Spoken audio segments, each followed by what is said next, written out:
চলছে রাজ্য তো শনি রাজ চলছে রাজ্য তো শনি রাজ চলছে।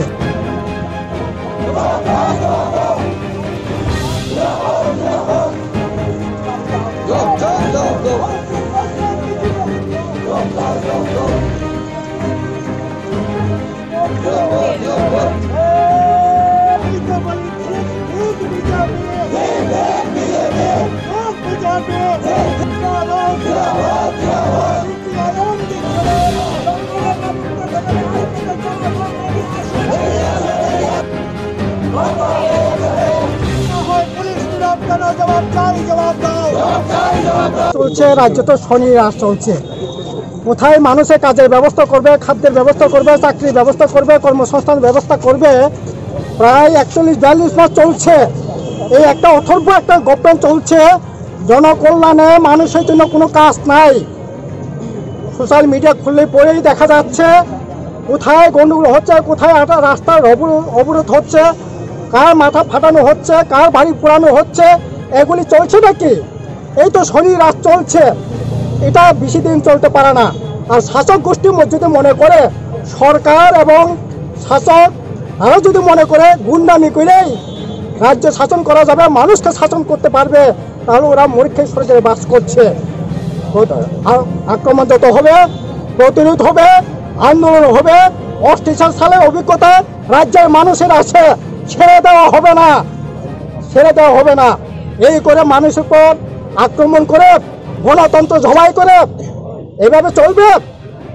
বিজেপি শিক্ষা নেওয়া উচিত, গভর্নমেন্টকে শিক্ষা নেওয়া উচিত। আজকে আইপিএফটি বিজেপি পাহাড়ে কি অবস্থা, হ্যাঁ? 2018-এর পর যে বিজেপি যে আইপিএফটি পাহাড়ে একেবারে মানে কি বলবো ভয়ঙ্কর একটা স্বৈরাচারী সন্ত্রাসের রাজত্ব কায়েম করেছিল। আজকে কি দেখছি আমরা? এই দশাই হবে সমতল এলাকা রাজ্যেতেও বিজেপি এই দশাই হবে। কাজে অনুরোধ করব, এটা বন্ধ করো। মানুষ বন্ধ করবে, মানুষই বন্ধ করবে। বিপ্লব দেব স্বরাষ্ট্রমন্ত্রী সম্পূর্ণ চরম ব্যর্থতার পরিচয় দিয়েছে। কাজেই এইরকমভাবে চলতে পারে না। মানুষের কাজ হবে, আরে আপনাদের মন্ত্রী হবে, শান্তি হবে। মানুষের জন্য কি হয়েছে হিসাব দেখ, মানুষের জন্য কি করবেন ঘোষণা করুক। এই না করে পার্টি বেশ ভোল্টেজ দিয়ে ভাঙতে হবে, বাড়িঘর আক্রমণ করতে হবে, এভাবে চলবে? আর পুলিশ সেখানে নীরব দর্শক হয়ে হাত গুটিয়ে বসে থাকবে? এটা চলবে? চলতে পারে না। কাজে শান্তিকামী মানুষের কাছে আমাদেরও আবেদন থাকবে, আপনারা প্রতিরোধে প্রতিবাদে এগিয়ে আসুন। এই দিন চলতে দেওয়া যায় না। ত্রিপুরা রাজ্যে শান্তি, ত্রিপুরা জাতি উপজাতি ঐক্যের ত্রিপুরা, এখানে এই করেই আমরা এগিয়ে চলছি। কাজেই আমাদের এই প্রতিরোধ চলবে। শান্তি মানুষের কাছে আমাদের আবেদন থাকবে, এগিয়ে আসুন। ঘরে চুপচাপ করে বসে থাকা নয়, রাস্তায় নামুন, বেরিয়ে আসুন, প্রতিরোধে দুর্গ গড়ে তুলুন। নাহলে এই শয়তানদের কাছ থেকে মানুষকে বাঁচানো যাবে না। গত 30 তারিখ রাজ্যের মন্ত্রিসভা সম্প্রসারণ করার ঘোষণা দেওয়ার পর এমনিতেও জিরানিয়া মহকুমা এলাকার প্রতিটি বিধানসভা কেন্দ্র এলাকাতে 2018 সাল থেকে চরম সন্ত্রাস চলছে। আমাদের সমস্ত পার্টি অফিসগুলো কোথাও পুড়িয়ে দিয়েছে, কোথাও ভাঙচুর করেছে, কোথাও ভেঙে দিয়েছে। এবং আমরা লক্ষ্য করলাম 30 তারিখ রাত্রে যখন ঘোষিত হয়েছে যে মজলিশপুর বিধানসভা কেন্দ্রে বিধায়ক মন্ত্রী হবে, সেদিন রাত্রেই দেখা গেল যে আমাদের সমর্থক একটা পরিবার, তিনি পার্টির কর্মী, তার সমস্ত ধান ক্ষেত নষ্ট করে দিয়েছেন এবং 3টা বাড়িতে অগ্নিসংযোগ করেছেন।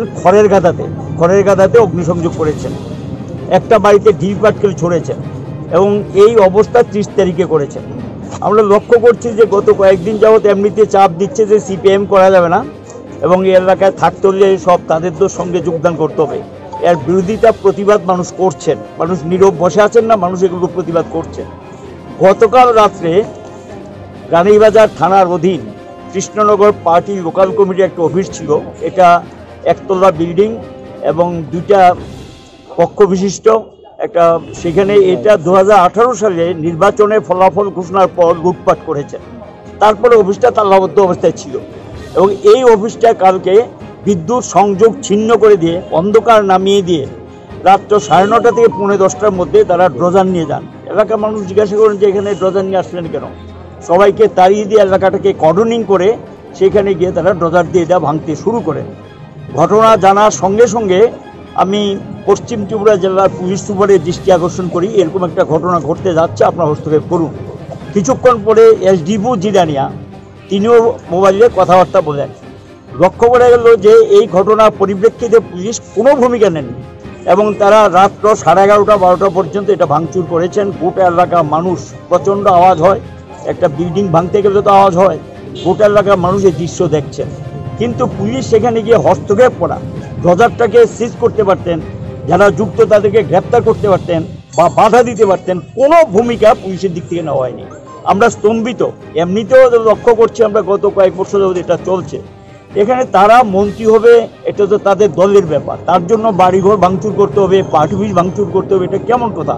আর এই এলাকা থেকে তো নতুন না, এখান থেকে মন্ত্রী হয়েছেন যতীন্দ্র মজুমদার কংগ্রেসের পিরিয়ডে, শৈলেশ্রম মন্ত্রী হয়েছেন, তারপরে আমি মন্ত্রী ছিলাম কিছুদিন কয়েক বছর, এবং সেখানে গিয়ে লক্ষ্য হয়ে গেল যে এরপরে তো একজন বিধায়কও মধ্যে হয়েছিল দীপকনাথ কংগ্রেসের। কিন্তু এই ধরনের ঘটনা আগেও সন্ত্রাস হয়েছে, কিন্তু এই সন্ত্রাস চরম আকার নিয়েছে। এবং আমরা লক্ষ্য করলাম যিনি বিধায়ক মন্ত্রী হয়েছেন ওনার প্ররোচনা ছাড়া এই কাজ হয় আমরা এটা বিশ্বাস করতে পারছি না। কারণ উনি গত কিছুদিন যাবতীয় ওপেন বক্তব্য বলছে সিপিএম কি করে বাড়ি করতে বেরোয়, এটা আপনাদের দেখতে হবে, এইভাবে প্ররোচনা দিয়ে বক্তব্য রাখছেন। এই অবস্থাতে আমরা দেখি যে ছাত্র আন্দোলন কর্মী যখন ছিলেন তিনি তখনও কিন্তু এই জাতীয় ঘটনা টুকটাক এগুলো করতেন, যেগুলো এখন তো একজন বিধায়ক, তার জনগণের প্রতি দায়বদ্ধতা আছে, মন্ত্রী হিসেবে আরও বেশি দায়বদ্ধতা বাড়লো। আইন শৃঙ্খলা রক্ষার দায়িত্ব কিন্তু মন্ত্রীদের। সেখানে গিয়ে এই যে মানে মন্ত্রী যদি সেখানে এই ভূমিকা নেয় এবং তিনি এই এলাকাটাকে কোথায় শান্ত করবেন, পরিস্থিতি স্বাভাবিক করবেন, আইন শৃঙ্খলা ভালো থাকবে, সেটা মন্ত্রী এবং বিধায়কও তাদের দায়িত্বের মধ্যে পড়ে। কিন্তু তা না করে দেখা যাবে এই এলাকার একের পর এক ঘটনা চলছে, এগুলো বন্ধ করার জন্য কোনো ব্যবস্থা তাদের দিক থেকে নেওয়া হচ্ছে না। এটা হলো জনবিচ্ছিন্ন হয়ে এসব তারা করছেন।